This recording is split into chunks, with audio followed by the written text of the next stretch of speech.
अमरेली जिल्लाની અંદર સાવરકુંડલા અને આસપાસના વિસ્તારોની અંદર પણ અષાઢી બીજના મુહૂર્તે પહેલી સવારથી જ મેઘમહેરની શરૂઆત થઈ ગઈ છે, જે ચોમાસાની શરૂઆતનો સંકેત આપે છે। સાવરકુંડલા શહેર અને ગ્રામ્ય વિસ્તારોની અંદર ધીમી ધારે અવિરત વરસાદને કારણે વાતાવરણ ઠંડુ બની ચૂક્યું છે, ત્યારે વરસાદ ખેતી માટે ખૂબ જ ફાયદાકારક છે। ખાસ કરીને ખરીફ પાકો જેવા કે મગફળી, કપાસ, તલ અને બાજરી માટે જે અમરેલી જિલ્લાની અંદર મુખ્યત્વે ઉગાડવામાં પણ આવે છે।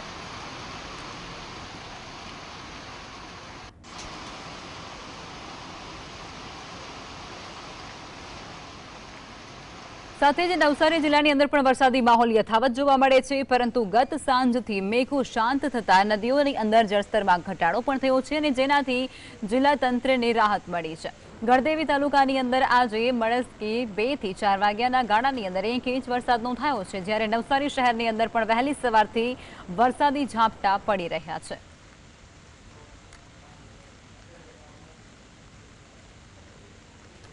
નવસારી જિલ્લાની અંદર વરસાદને કારણે જિલ્લાની પંચાયત હસ્તકના 32 જેટલા માર્ગોને સાવચેતીના ભાગરૂપે બંધ કરવામાં આવ્યા છે, જેને કારણે ગ્રામ્ય વિસ્તારોના લોકોને લાંબા ચક્કર લગાવવાની ફરજ પડી છે। રસ્તા બંધ થવાને કારણે નોકરિયાત લોકો તેમજ શાળાઓ તરફ જતા વિદ્યાર્થીઓને પણ ભારે હાલાકીનો સામનો કરવો પડ્યો।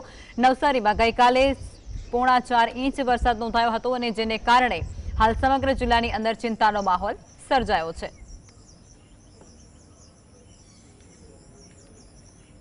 જૂનાગઢના માંગરોળ પંથકની અંદર પણ 2 દિવસથી પડી રહેલા વરસાદને કારણે અનેક ખેતરોની અંદર પાણી ભરાઈ ગયા છે અને મગફળીના પાક ડૂબી ગયા છે।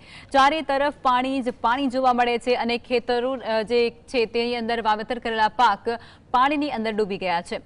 માંગરોળ તેમજ ઉપરવાસની અંદર ભારે વરસાદને કારણે નોડી નદીની અંદર પૂરની સ્થિતિ જોવા મળી હતી, ત્યારે કામનાથ નજીક નોડી નદીના કોઝવે ઉપર પાણી ફરી વળ્યા, જેથી માંગરોળથી માળિયાહાટીના તરફ જતા રસ્તા બંધ થયા। ત્યારે હાલ વરસાદ ધીમો પડતાની સાથે જ થોડા પાણી ઉતરતા રસ્તો ફરી શરૂ થયો।